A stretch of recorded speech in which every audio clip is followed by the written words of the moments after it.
இந்த 2 மெகா தொடருக்கும் இடையே கேட்கப்படும் கேள்விக்கு சரியான பதில் அனுப்பும் 50 பேருக்கு தினமும் பட்டு புடவைகள் பரிசாக வழங்கப்படும். திங்கள் முதல் சனி வரை கௌரி மற்றும் பவித்ரா மெகா தொடரை தொடர்ந்து பாருங்கள், பரிசுகளை வெல்லுங்கள்.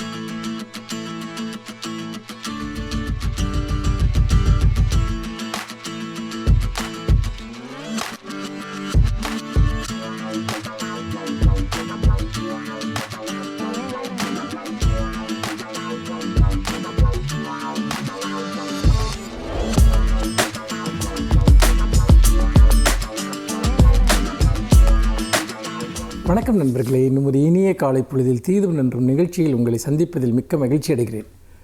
நவம்பர் 14 இந்தியாவில் மிக முக்கியமான ஒரு தினம். இன்றைக்கு குழந்தைகள் தினம். இந்தியாவில் குழந்தைகள் தினம் பண்டித ஜவஹர்லால் நேரு அவர்களுடைய பிறந்த தினத்தில் கொண்டாடப்படுகிறது.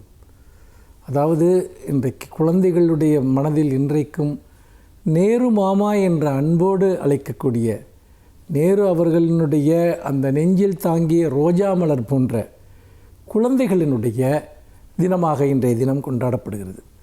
நேரு அவர்களினுடைய பிறந்த தினம் ஏன் குழந்தைகள் தினமாக கொண்டாடப்படுகிறது என்பதை நாம் புரிந்து கொள்ள வேண்டும். இந்தியாவின் முதல் பிரதமர் பண்டித ஜவஹர்லால் நேரு அவர்கள். அவர் தான் பிரதமராக பதவியேற்ற போது இந்தியா நவீனத்துவத்திற்கும் பழமைவாதத்திற்கும் இடையே ஒரு பெரும் போராட்டம் நிகழ்ந்து கொண்டிருந்தது. ஒருபுறம் சனாதன தர்மம், பழமையான கல்வி, சாதிய அமைப்பு, மதவாத உணர்வுகள் இதெல்லாம் மேலோங்கி இருந்த ஒரு காலகட்டத்தில் இந்தியா சுதந்திரம் அடைகிறது. அப்போதுதான் நேரு அவர்கள் மிக திடமாக ஒரு முடிவை எடுத்தார், எந்த பாதையில் செல்வது என்பது. அது செக்குலர் இந்தியா, மதசார்பற்ற இந்தியா, நவீன இந்தியா, அறிவியல் தொழில்நுட்பத்தை அடிப்படையாக கொண்ட இந்தியா, இதை உருவாக்க வேண்டும் என்று கனவு கொண்டார். மிகப்பெரிய தொழிற்சாலைகளுக்கான அடித்தளம் அப்போதுதான் வித்திடப்பட்டது. ஒரு மிகப்பெரிய ஒரு நவீன பொருளாதார கட்டமைப்பை நேரு உருவாக்குகிறார். அப்படி உருவாக்குவதற்கு மிக அடிப்படையான தேவை ஒரு நவீன கல்வி அமைப்பை உருவாக்க வேண்டும். ஒரு புதிய தலைமுறையை நவீன நோக்கு கொண்டவர்களாக, சிந்தனை கொண்டவர்களாக உருவாக்க வேண்டும் என்கிற அடிப்படையில் தான் அவர் ஒரு பிரம்மாண்டமான நவீன கல்வி கட்டமைப்பை உருவாக்குகிறார். அப்போதுதான் அவர் முன்னெடுத்த பல விஷயங்கள், அதாவது குழந்தைகளை நேரு மிக மிக நேசித்தார். அதோடு எத்தகைய குழந்தைகள் இந்தியாவிற்கு தேவை என்பதை பற்றி அவருக்கு ஒரு திட்ட தெளிவான பார்வை இருந்தது. கல்வி அனைவருக்கும் கிடைக்க வேண்டும். ஏழை, பணக்காரன், உயர் சாதி, ஒடுக்கப்பட்ட சாதி என்ற எந்த வித்தியாசமும் இல்லாமல் கல்வி அனைவருக்கும் உரியதாக இருக்க வேண்டும். கிராமப்புறம், நகர்ப்புறம் என்ற வேறுபாடுகள் இருக்கக்கூடாது. கல்வி கடைக்கோடி மனிதர்களுக்கும் போய் சேர வேண்டும். கல்வி கட்டாயமாக்கப்பட வேண்டும் என்கிற ஒரு மிகப்பெரிய பார்வையை நேரு முன்னெடுத்தார். அதை செயல்படுத்தவும் செய்தார். ஆரம்ப கல்வி மட்டுமல்ல, உயர்கல்விக்கான கட்டமைப்புகளையும் அவர் உருவாக்குகிறார். அதோடு மட்டுமில்லாமல் அன்றைக்கு கல்வி ஓரளவு கிடைத்தால் கூட அது ஆண் குழந்தைகளுக்குத்தான் கிடைத்தது, பெண் குழந்தைகளுக்கு கிடைக்காத ஒரு சூழல் இருந்தது. அப்படிப்பட்ட நிலையில் அந்த ஜெண்டர் டிஸ்கிரிமினேஷன், அந்த பாலினம் சார்ந்த ஏற்றத்தாழ்வுகளை ஒழித்து பெண் கல்வி முன்னேற வேண்டும் என்பதில் மிக முக்கியமான ஒரு அடித்தளத்தை நேரு அவர்கள் உருவாக்கினார். இன்னொன்று வறுமை ஒழிப்பு. முக்கியமாக குழந்தை தொழிலாளர்கள் முறையை ஒழித்தால்தான் கல்வி வளர்ச்சியை உருவாக்க முடியும் என்பதில் நேரு தெளிவாக இருந்தார். அதற்காக இன்றைக்கு இந்த குழந்தைகள் தினம் என்பது ஒரு விதத்தில் குழந்தை தொழிலாளர் ஒழிப்பு தினமாகவும் கொண்டாடப்படுகிறது. குழந்தைகள் பணியிலிருந்து விடுவிக்கப்பட்டால் தான் பள்ளிக்கு வர முடியும் என்பதில் நேரு மிக தெளிவாக இருந்தார். தமிழ்நாட்டில் நீங்கள் எடுத்துக்கொண்டால் நேருவினுடைய கொள்கைகள் திராவிட மாடலில்தான், திராவிட இயக்கத்தில் தான் முழுமையாக செயல்படுத்தப்பட்டது என்று சொல்லலாம். அதாவது குழந்தைகள் பசியின் காரணமாக வேலைக்கு செல்லக்கூடாது. மதிய உணவு திட்டம், காலை உணவு திட்டம், இலவச கல்வி, இலவச பாடப்புத்தகங்கள், இப்படி இலவச பஸ் பாஸ், இப்படி குழந்தைகளுக்கு எல்லாமே, கல்விக்கு வறுமை ஒருபோதும் தடையாக இருந்துவிடக்கூடாது. ஒரு முழுமையான கல்வியை நாம் எட்ட வேண்டும் என்பதற்காக இன்றைக்கு தமிழ்நாடு அரசு தொடர்ந்து திராவிட மாடல் அரசுகள் செய்து வந்திருக்கக்கூடிய மகத்தான சாதனைகளுடைய உச்சத்தை எட்டியிருக்கிறது. பள்ளிப்படிப்பை முடித்து உயர்கல்விக்கு செல்கிறவர்களுடைய எண்ணிக்கை, அந்த என்ரோல்மெண்ட் 52% இந்தியாவிலேயே தமிழ்நாட்டில் தான் இருக்கிறது என்று சொன்னால், நேரு கண்ட கல்வி கனவு, குழந்தைகளை பற்றிய கனவை முழுமையாக திராவிட மாடல் அரசு, தமிழ்நாடு அரசு தான் நிறைவேற்றி கொண்டிருக்கிறது என்பதையும் இந்த இடத்தில் அழுத்தம் திருத்தமாக பதிவு செய்ய விரும்புகிறேன். கல்விக்கு இருக்கக்கூடிய சவால்களை கடந்து, கல்விக்கு இன்று ஏற்பட்டிருக்கக்கூடிய புதிய சவால்களை எல்லாம் கணக்கில் கொண்டு எதிர்காலத்தில் குழந்தைகளுக்கான ஒரு சிறந்த உலகத்தை அமைக்க வேண்டும் என்பதுதான் இந்த நாளில் நமது சங்கல்பமாக இருக்க வேண்டும். மீண்டும் இன்னும் ஒரு புதிய சிந்தனையோடு உங்களை சந்திக்கிறேன். நன்றி, வணக்கம்.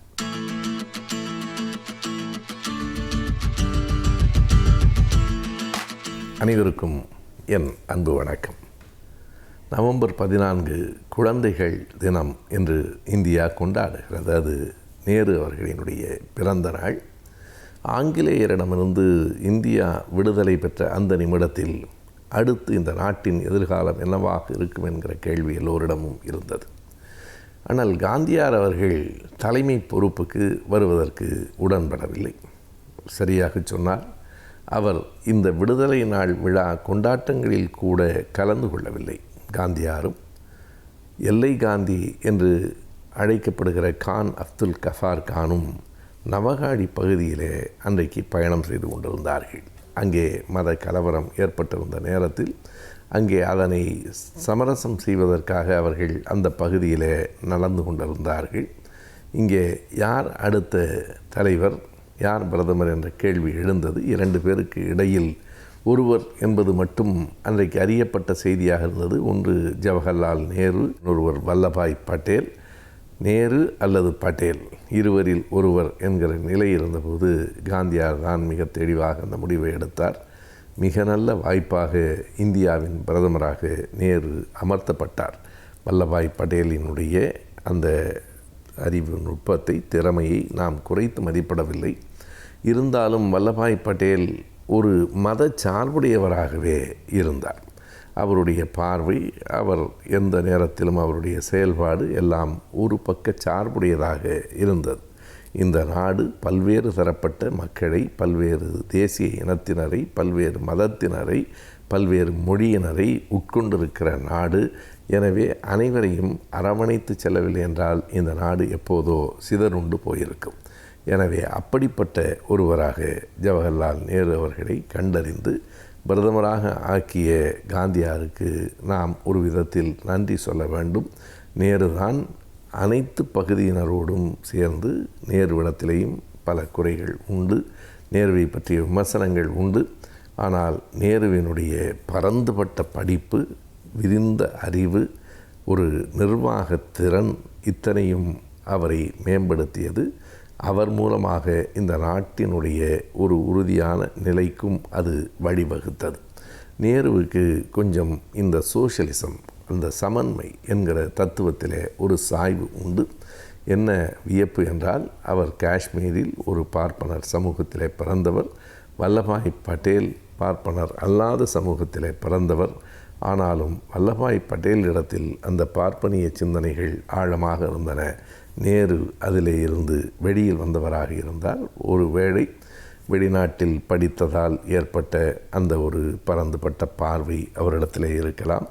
முற்று முழுக்க அவர் இந்த விடுதலை போராட்டத்தில் தன்னை முழுமையாக ஈடுபடுத்தி கொண்டவர். சிறையில் இருந்தபோது அவர் தன் மகளுக்கு எழுதிய அந்த கடிதங்கள் தான் இன்றைக்கும் உலக சரித்திரமாக நாட்டில் உலா வந்து கொண்டிருக்கிறது. அவ்வளவு விரிவான செய்திகளை ஒரு மனிதர் வெளியே நூலகத்திலிருந்து எழுதுவது கூட கடினம். ஆனால் சிறைச்சாலையிலிருந்து எழுதிய ஒரு மிகப்பெரிய அறிவாளி நேரு அவர்கள்தான். அவருடைய திறமை, அவருடைய பல்வேறு விதமான ஆளுமை திறன் அனைத்தும் இந்த நாட்டிற்கு பயன்பட்டன. இறுதி வரை ஒரு சுறுசுறுப்பானவராக இந்த நாட்டை கட்டி காக்கிறவராக இருந்தார். எத்தனையோ சிக்கல்கள் எழுந்தன. இந்த நாட்டின் அமைப்பில் இத்தனை விதமான மக்கள், இத்தனை விதமான பண்பாடுகள் கலந்திருக்கிற போது அந்த சிக்கல்கள் வரும்.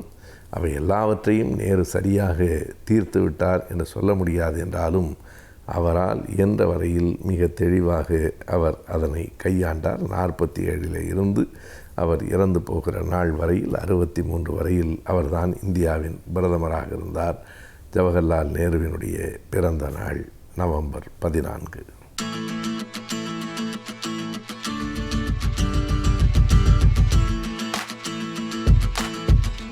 வணக்கம் நண்பர்களே. இன்றைக்கு ஒரு வித்தியாசமான எழுத்தாளர் எழுதிய ஒரு நல்ல புத்தகத்தினுடைய தகவல்கள் பற்றி பார்க்க போகிறோம். டாக்டர் ரிச்சர்ட் கால்சன், இவரை பற்றி நீங்கள் கேள்விப்பட்டிருக்கீங்களா இல்லையான்னு தெரியாது. 20ஆம் நூற்றாண்டின் இறுதியிலும் 21ஆம் நூற்றாண்டின் தொடக்கத்திலும், அதாவது சமீப காலங்களில் சமீப காலமாக ஒரு 20 ஆண்டுகள் இடைவெளியில் மிகப்பெரிய தன்முனைப்பு பேச்சாளராக அறியப்பட்டவர் டாக்டர் ரிச்சர்ட் கால்சன், அமெரிக்கர்.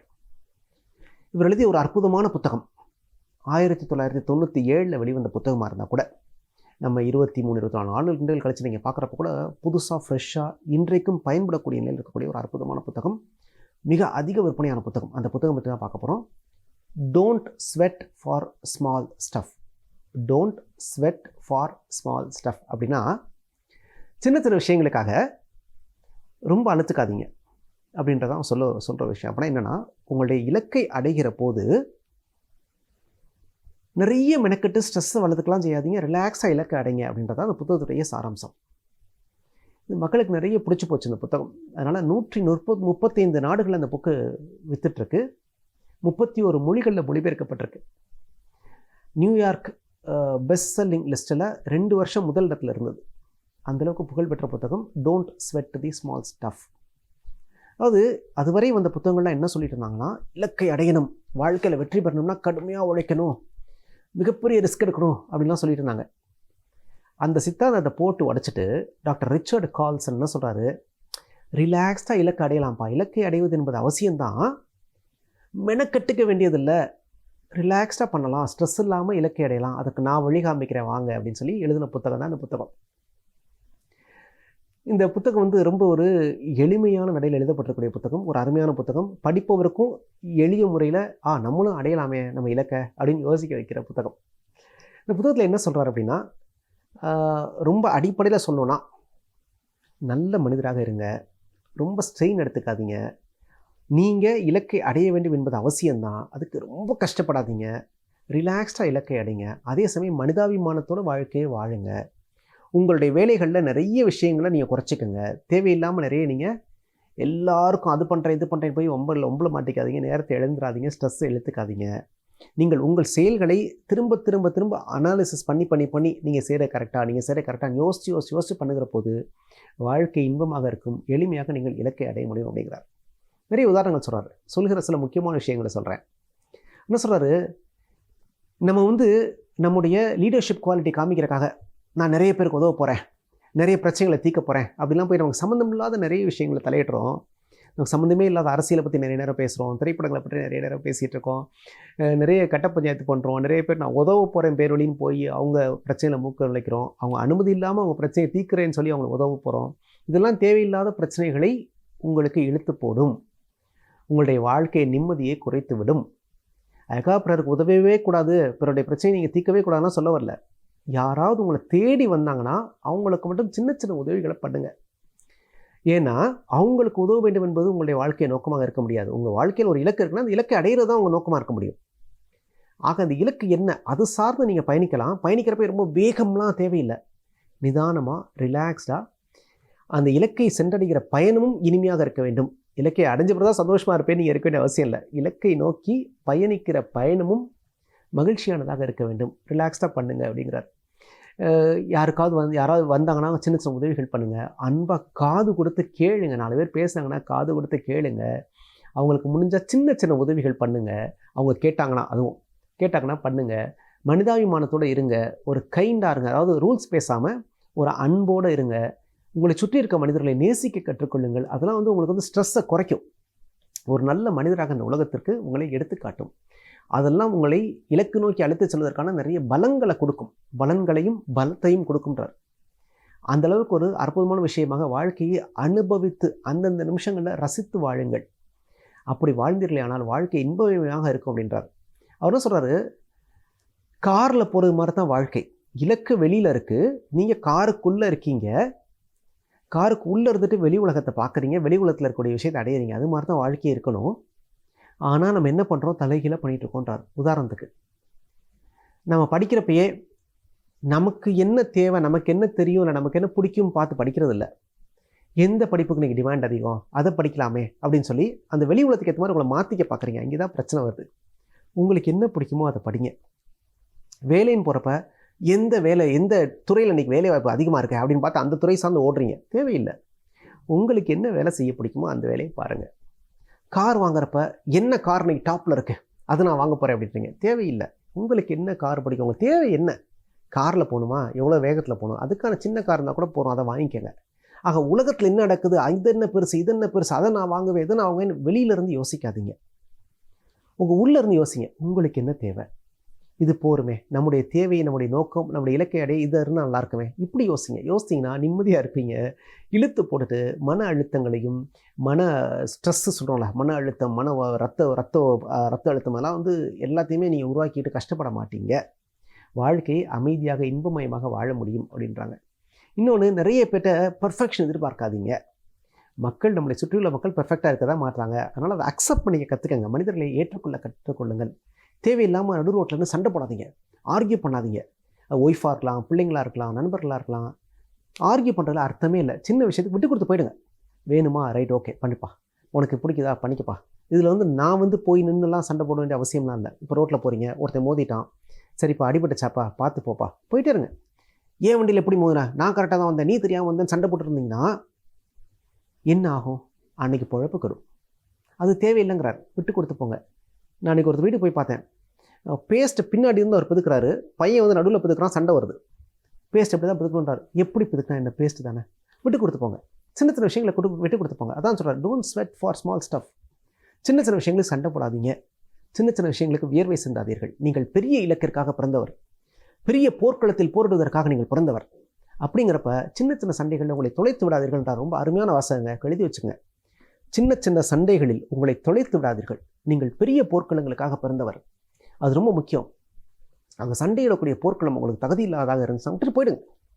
சின்ன சின்ன சண்டையெல்லாம் போட்டு, இந்த வீட்டில் நம்ம டாய்லெட்டில் ரெஸ்ட் ரூமில் தண்ணி வைக்கல வாளியில் அப்படின்னு தரும் சண்டை நடக்கிற வீடெல்லாம் இருக்குது. அதெல்லாம் தேவையில்லை. வைக்கலையா, வைக்கல, அவ்வளோதான், ஓகே ஃபைன். அப்புறம் என்ன, அடுத்து என்ன? இதில் போய் நம்ம சண்டை போட்டுறக்கூடாது. நான் யார் தெரியுமா அப்படின்னு. செக்ரட்டரி நோட் எடுத்துகிட்டு வரல அப்படின்னு சொல்லி நான் திட்டக்கூடாது. நோட் எடுத்துகிட்டு வரலையாமா, நாளைக்கு நோட் எடுத்துகிட்டு வா, முடிஞ்சு போச்சு. நிறைய விஷயங்களை நீங்கள் அனாலிசிஸ் பண்ணி ரொம்ப பெர்ஃபெக்ஷன் எதிர்பார்க்காமல் போனீங்கன்னா வாழ்க்கை இனிமையாக இருக்கும் அப்படிங்கிறார். அதனால் போகிற போக்கில் வாழ்க்கையை ஏற்றுக்கங்க. ரொம்ப மெனக்கடாதீங்க, கஷ்டப்படாதீங்க, உங்களையும் கஷ்டப்படுத்திக்காதீங்க. சுற்றியுள்ள மனிதர்களை சந்தோஷமாக வைத்துக்கொள்ளுங்கள். அப்படி செய்கிற போது நீங்கள் இலக்கை அடைவதில் வலியே தெரியாது, அழகாக அடைஞ்சிடலாம், கஷ்டமே கிடையாது அப்படின்றார். வாழ்க்கையை எவ்வளோ எளிமையாகவும் வாழ முடியுமா அப்படின்றத நீங்கள் இந்த புத்தகத்தை படித்து முடிச்சோம் உங்களுக்கு உணர்வீங்க. அவ்வளோ நல்ல கருத்துக்களை நிறைய சொல்லியிருக்காரு. சண்டை போடாதீங்க, அடுத்தவங்களுடைய பிரச்சனை தலையிடாதீங்க. அடிக்கடி நீங்கள் உங்களை கேட்டுக்கொள்ள வேண்டிய கேள்வி என்னென்னா, நான் சரியான வேலையை செய்து கொண்டிருக்கிறேனா, இல்லை நான் செய்கிற இந்த வேலை என்னை இலக்கு நோக்கி பயணிக்க வைக்குமா, என்னுடைய இலக்கை அடைய உதவுமா? இந்த கேள்வி மட்டும் அடிக்கடி கேட்டுக்குங்க. ஏன்னா ஒரு நாளில் பாதி நேரம் நம் இலக்கிற்கு சம்மந்தம் இல்லாத வேலையை செஞ்சுட்ருக்கோமா. யாரோ ஒருத்தருக்கு உதவுறது, யாரோ ஒருத்தருக்காக ஆர்கியூ பண்ணுறது, எப்போத்தையோ பேசுகிறது, சம்மந்தமே இல்லாமல் எங்கேயோ போய் நின்றுட்டுருக்குது. இதெல்லாம் நிறைய நடக்குதான் எல்லா மனிதர்கள் வாழ்க்கையிலையும். நம்ம திரும்ப திரும்ப கேட்டுக்கொள்ள வேண்டியது, நான் சரியான வேலை செய்துட்ருக்கேனா, என்னுடைய இலக்கை அடைவதற்கு இந்த வேலை உதவுமா, இந்த சின்ன சண்டையை நான் போட்டு தான் ஆகணுமா, இது எனக்கு தேவைதானா, இதை அப்படி மாற்றி பண்ணால் எனக்கு பயனுள்ளதாக இருக்குமே. இந்த மாதிரி அடிக்கடி உங்களுக்குள்ளேயே யோசிங்க. எவ்வளோக்குள்ள உங்களுக்குள்ளேயே ட்ராவல் பண்ணுறீங்களோ, எவ்வளோக்குள்ள விட்டு கொடுத்து போகிறீங்களோ, எவ்வளோக்குள்ள அடுத்த வரை அனுசரித்து கொண்டு போகிறீர்களோ, அவ்வளோக்குள்ளவு வாழ்க்கை இனிமையாக இருக்கும், இலக்கையும் நீங்கள் அடைய முடியும். இதுதான் டாக்டர் ரிச்சர்ட் கால்சன் சொல்கிற விஷயம். இந்த ரொம்ப அருமையான புத்தகங்க. வாழ்க்கையில் முடிஞ்சவர்க்கா படித்து பாருங்கள். Don't sweat for small stuff. கீழே ஒரு லைன் போடுறார், that life is full of small stuff அப்படின்றார். வாழ்க்கை முழுவதும் மாதிரி சின்ன சின்ன விஷயங்கள் தான் இருக்க போகுது. ஆனால் நம்ம சின்ன விஷயங்களுக்காக வேர்வையை இழக்கக்கூடாது. நாம் பெரிய போர்க்களங்களுக்காக பிறந்தவர்கள். அதனால் பெரிய போர்க்களத்தில் மட்டுமே போரிடுவோம், மற்ற எல்லா விஷயத்தையும் விட்டு கொடுத்து போவோம், மனிதர்களை மனிதாபிமானத்தோடு அரவணைத்துக் கொள்வோம் அப்படிங்கிறது அந்த புத்தகத்துடைய ஓன்லைன். இந்த புத்தகத்தை படிங்க. ரொம்ப படித்தா மட்டும் பார்த்தாது, வாழ்க்கையிலையும் அதை செயல்படுத்தி பாருங்கள். வாழ்க்கை இனிமையாக இருக்கும், உங்கள் இலக்கையும் அடைய முடியும், நீங்களும் வெற்றி பெற முடியும். நன்றி, வணக்கம்.